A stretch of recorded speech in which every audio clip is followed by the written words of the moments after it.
وَلَقَدْ يَسَّرْنَا الْقُرْآنَ لِلذِّكْرِ فَهَلْ مِن مُّدَّكِرٍ۔ اعوذ باللہ من الشیطان اللعین الرجیم، بسم اللہ الرحمن الرحیم، الحمد للہ رب العالمین، وصلی اللہ علی سیدنا محمد وآلہ الطاہرین۔ رسول خدا صلی اللہ علیہ وآلہ وسلم کے پاس کچھ لوگ آتے ہیں اور ان سے اجازت طلب کرتے ہیں کہ ہم قبیلہ بنی سالم کے لوگ اپنے علاقے میں ایک مسجد تعمیر کرنا چاہتے ہیں۔ ہمارے علاقے سے مسجد کا رستہ بہت دور ہے اور ہمارے درمیان بزرگ اور معذور افراد موجود ہے۔ رسول خدا جنگ تبوک کی طرف روانہ ہو رہے ہیں، انہیں اجازت دے دیتے ہیں اور یہاں تک کہ وہ دوبارہ درخواست کرتے ہیں کہ اے رسول، آپ جنگ کی طرف جانے سے پہلے ایک مرتبہ ہماری مسجد میں نماز کے لیے تشریف لائیں۔ لیکن رسول جنگ کی طرف روانہ ہو جاتے ہیں۔ جیسے ہی رسول جنگ تبوک سے واپسی آتے ہیں، یہ افراد دوبارہ رسول سے درخواست کرتے ہیں کہ اے رسول، آپ ہماری مسجد میں نماز پڑھنے کے لیے تشریف لائیں۔ ایک مرتبہ رسول اکرم صلی اللہ علیہ وآلہ وسلم کو وحی نازل ہوتی ہے اور رسول اکرم ان کی مسجد کی طرف آتے ہیں اور ان کی مسجد کو آگ لگا دیتے ہیں، یہاں تک کہ اس جگہ کو شہر کے کوڑا کرکٹ جمع ہونے کی جگہ قرار دیتے ہیں۔ بظاہر عجیب بات ہے، لیکن حقیقت یہ ہے کہ یہ وہ افراد تھے کہ جو ظاہر میں مسلمان تھے لیکن دل سے منکر تھے۔ یہ چاہتے تھے کہ اسلام کے خلاف سازشوں کے لیے ایک مرکز بنا سکے اور اس کے لیے انہوں نے مسجد کا سہارا لیا، اور رسول اکرم بھی جب ایک مرتبہ نماز یہاں ادا کر لیں گے تو خاص طور پر یہ مسجد مقبول ہو جائے گی۔ لیکن رسول اکرم کو وحی کے ذریعے سے بتا دیا گیا کہ ان کی مسجد کو آگ لگا دی جائے۔ یہ وہ افراد تھے کہ جو دل سے منکر تھے اور انہیں دشمن کی طرف سے حمایت بھی کی گئی تھی۔ بتایا گیا تھا کہ اگر آپ نے اپنے مرکز میں ایک ایسی جگہ بنا لی کہ جہاں اسلام کے خلاف سازشیں ہو تو ہم بھی روم کی طرف سے ایک لشکر آپ کی حمایت کے لیے بھیجیں گے۔ تو انہوں نے بھی اسلام کا اور مسجد کا نام استعمال کرتے ہوئے کوشش کی کہ اسلام کے خلاف سازشوں میں ساتھ دے سکے۔ اور یہ عجیب بات نہیں ہے کہ ہمیشہ باطل اپنی شناخت کے ساتھ نہیں آتا، بلکہ کبھی وہ حق کا لبادہ اوڑھ کر آتا ہے تاکہ حق کے طرفداروں کے خلاف سازش کر سکے۔ اسی طریقے سے قرآن نے بھی منافقین کی بہت ساری صفات بیان کی ہے کہ جن میں وہ اپنے خواہشات کے پیرو ہے، ڈر و خوف کا شکار رہتے ہیں کہ کوئی ان کی مخالفت نہ کرے، یعنی اسی مخالفت کے ڈر و خوف کی وجہ سے وہ کوشش کرتے ہیں کہ زیادہ سے زیادہ جھوٹ بولیں۔ اس کے ساتھ ساتھ وہ کفار سے دوستی بھی رکھتے ہیں اور مسلمانوں کے درمیان ہمیشہ فتنے میں مصروف رہتے ہیں۔ اگر دیکھا جائے تو موجودہ زمانے میں بھی انہی صفات کے حامل افراد ہمیں نظر آتے ہیں کہ جو فلسطین کے مسئلے میں خاموش ہے۔ 11واں پارہ کہ جو کہ سورہ توبہ اور سورہ یونس پر مشتمل ہے، سورہ توبہ کی آیت نمبر 94، 99، 101 اور 107 میں بھی منافقین کی صفات کا ذکر کیا گیا ہے۔ پہلا پیغام کہ جو کہ سورہ توبہ آیت نمبر 94 میں ہمیں ملتا ہے وہ یہ کہ رسول خدا کو اور مسلمانوں کو آگاہ کیا گیا ہے کہ منافقین کی بہانے بازی سے ہوشیار ہو جائے۔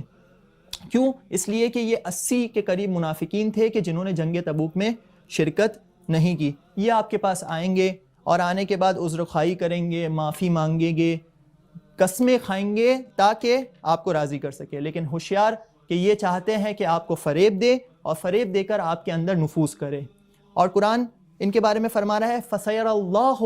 عَمَلَكُمْ وَرَسُولُهُ، کہ ان قریب اللہ اور اس کا رسول ان کے اعمال سے آگاہ ہو جائے گا، یعنی ان کی حقیقت آشکار ہو جائے گی، ان کی منافقت جو کہ چھپی ہوئی ہے آشکار ہو جائے گی۔ دوسرا پیغام کہ جو کہ سورہ توبہ آیت نمبر 99 میں ہمیں ملتا ہے کہ دین کی راہ میں قربانی دینے والوں کو خصوصی توجہ دی جائے۔ عرض کیا کہ 4 آیتیں کہ جس میں 4 پیغام موجود ہے، سورہ توبہ کی آیت نمبر 94، 99، 101 اور 107، یہ منافقین سے مربوط ہے۔ اب یہاں پر خداوند تعالیٰ بتا رہا ہے کہ منافقین تو قربانی دینے سے فرار ہے، لیکن بہت سارے مومنین ہیں کہ جو کہ اللہ کی راہ میں قربانی دیتے ہیں اور اللہ اور آخرت پر ایمان لاتے ہیں اور اللہ کے تقرب کے لیے اور رسول کی دعا کے لیے اللہ کی راہ میں قربانی دینے سے دریغ نہیں کرتے۔ یہ وہی افراد ہے کہ جنہیں اللہ کی رحمت حاصل ہوگی اب ممکن ہے کہ یہ افراد دعویٰ نہ کرے، یعنی خدا کی راہ میں قربانی جو دے رہے ہیں اسے چھپائے رکھے، مخفیانہ طور پر یہ انجام دے، لیکن رسول کو آگاہ کیا جا رہا ہے کہ رسول ان کی طرف متوجہ رہنا اور انہیں فراموش نہ کرنا۔ اسی آیت میں وَمِنَ الْأَعْرَابِ کا لفظ استعمال ہو رہا ہے، یعنی اگرچہ کہ یہ مومنین گاؤں کے رہنے والے اور پڑھے لکھے نہ ہوں، لیکن خدا کی راہ میں جو چیز مہم ہے وہ خلوص ہے۔ اگر ان میں خلوص ہے اور خلوص کے ساتھ خدا کی راہ میں قربانی دے رہے ہیں تو آپ ان کی طرف خصوصی توجہ کریں۔ تیسرا پیغام کہ جو کہ منافقین سے مربوط، سورہ توبہ کی آیت نمبر 101 کہ یہاں پر منافقین کے اثر و رسوخ سے خبردار کیا جا رہا ہے، کیونکہ مسلسل منافقین خاموشی سے مصروف ہے سازشوں میں، اور ان کے بارے میں خدا ارشاد فرما رہا ہے سَنُعَذِّبُهُمْ مَرَّتَيْن کہ انہیں 2 بار عذاب دیا جائے گا۔ ایک مرتبہ وہ دنیا میں بھی رسوا ہوں گے، یعنی ان کی منافقت ہمیشہ کے لیے چھپی نہیں رہے گی، بلکہ ان کی منافقت آشکار ہو جائے گی اور وہ رسوا ہوں گے، اور اسی طریقے سے آخرت میں بھی انہیں عذاب دیا جائے گا۔ بظاہر تو یہ مسلمان ہے اور آپ کی طرف آنا جانا کریں گے، آپ ان کو اپنے آپ سے دور نہیں کر سکتے، لیکن مومنین آگاہ ہو جائے کہ یہ رسول کی طرف آنا جانا اور رسول کے قریب میں بھٹکنا ان کے مومن ہونے پر دلالت نہیں ہے، اور جو یہ کہتا ہے کہ جو رسول سے ملاقات کرے اور جو صحابی ہے وہ حق پر ہے، ایسا بالکل بھی درست نہیں ہے۔ اسی طریقے سے آج کے زمانے میں بھی کچھ لوگ مذہبی شخصیات کے اطراف میں گھومتے ہیں تاکہ اپنے ناجائز مفادات کو حاصل کر سکے، تو مومنین انہیں بھی مومن نہ سمجھے، بلکہ وہ اپنے مفادات کی خاطر مذہب کا لبادہ اوڑھ رہے ہیں۔ چوتھا پیغام سورہ توبہ کی آیت نمبر 7 کہ جس میں کہا گیا ہے کہ تفرقہ پھیلانے والوں سے اظہار بیزاری کریں۔ اے رسول، یہ مسجد بنا رہے ہیں، مسجد کس لیے بنا رہے ہیں؟ کفر اور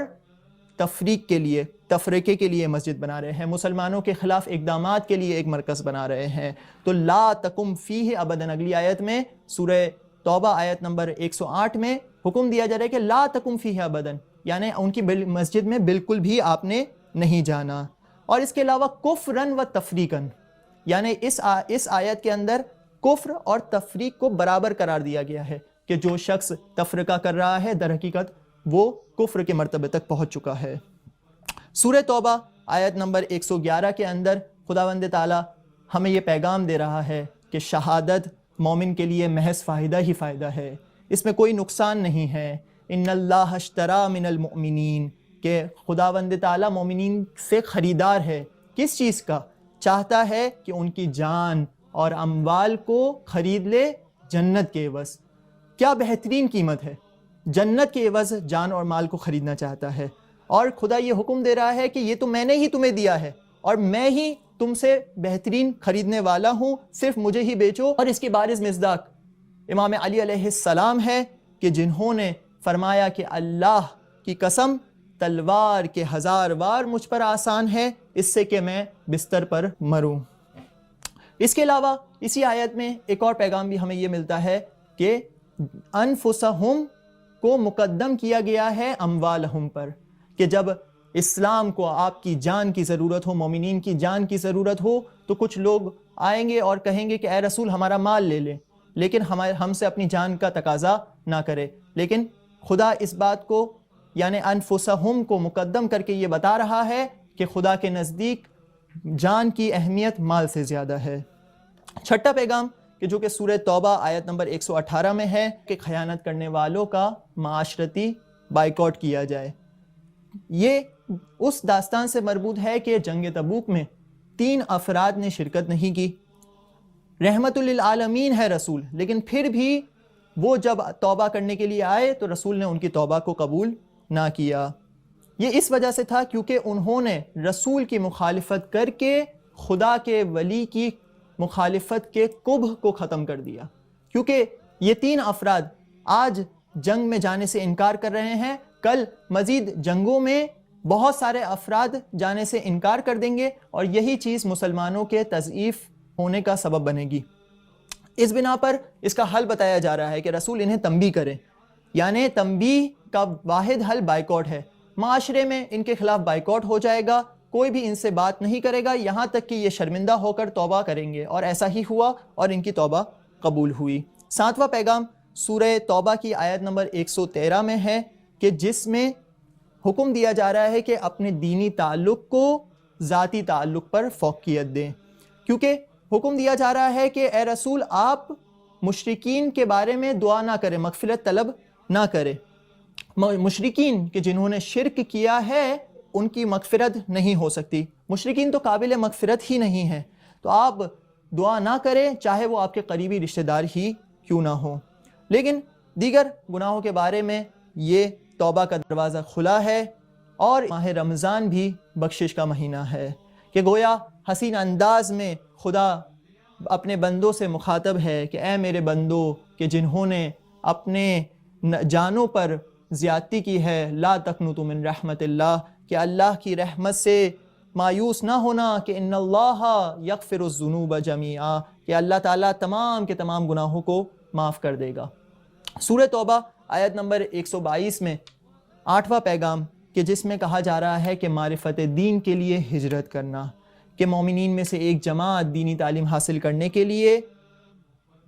روانہ ہو تاکہ وہ واپس پلٹ کر مومنین کو دینی تعلیم سکھا سکے۔ اور یہ حوزہ علمیہ، یہ جو دینی ادارے کے جو کہ دینی تعلیم کو سکھا رہے ہیں، یہ اس کا بارز مصداق ہے۔ یہ آیت اس موقع پہ بھی بتائی جا رہی ہے کہ چاہے جنگ ہی کیوں نہ ہو، یعنی سخت جنگ کے مقابلے میں جنگ نرم کو فراموش نہ کرنا، کہ جنگ نرم میں دشمن چاہتا ہے کہ اعتقادی اور فکری حملہ کرے،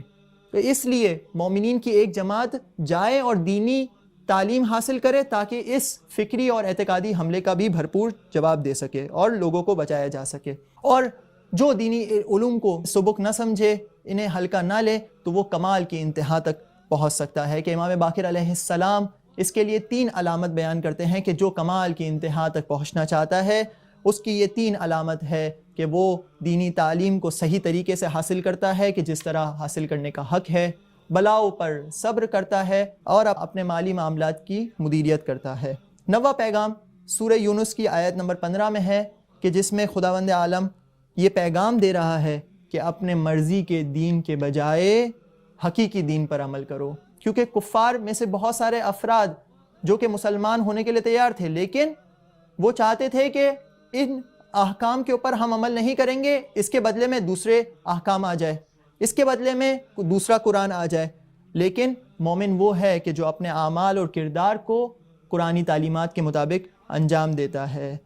اور یہ سمجھتا ہے کہ خدا نے ہماری مصلحت کے لیے دینی احکام کو قرار دیا ہے، اور اصل یہاں پر خدا ہے نہ کہ لوگ جو بھی کہتے رہے، خدا کا جو پیغام ہوگا، خدا کا جو حکم ہوگا اس پر مومن عمل کرے گا۔ رسول اکرم صلی اللہ علیہ وآلہ وسلم بھی اسی بارے میں فرماتے ہیں کہ جب فتنے رات کی تاریکی کی طرح تمہیں چاروں طرف سے گھیر لے تو قرآن کے سائے میں آ جاؤ۔ اس کے علاوہ 10واں پیغام اور آخری پیغام سورہ یونس کی آیت نمبر 57 میں ہے کہ جس میں حکم دیا جا رہا ہے کہ قرآن سے شفا مانگو، شفاء لما فی الصدور، کہ تمہارے دلوں میں جو کوئی بھی بیماری ہے قرآن اس کی شفا ہے۔ اور